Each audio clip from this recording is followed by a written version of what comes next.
Here's something most people get wrong about money: the difference between people who build wealth and people who don't isn't income. It's a handful of decisions repeated for years. And one of those decisions is what we're talking about today: the real cost of lifestyle inflation. Before we get into the tactics, let's set the stage. Most personal finance advice is either too vague to use or so detailed it's intimidating. What I want to do in the next few minutes is give you a clear, simple framework you can apply this week. No spreadsheets, no jargon, no apps to download. Just a way of thinking that compounds over time. The first thing to understand is that small percentages, given enough time, become enormous numbers. If you save an extra $100 a month and invest it at a 7% average return, you end up with around $120,000 in 30 years. From $100 a month. The mistake most people make is dismissing small amounts because they feel small today. But the math doesn't care how it feels.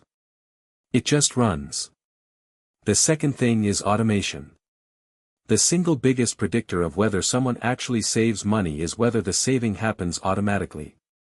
Willpower is a finite resource. Every month you have to consciously decide to save, you give yourself another chance to not.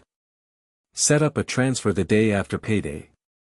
Same amount, same date, every month. Then forget about it.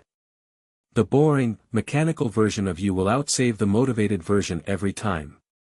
The third and most important point is this: simplicity wins. You do not need a complicated portfolio. You do not need to time the market. You do not need to read financial news every morning. A diversified low-cost index fund, held for decades, has beaten the vast majority of professional money managers. The data on this is overwhelming, and it has been for 50 years. Pick a strategy that's so boring you can stick with it through a downturn. That's the one that wins.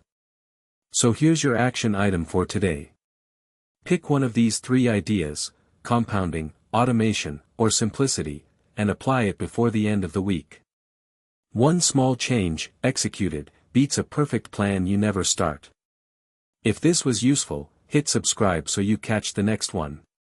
I'll see you in the next video.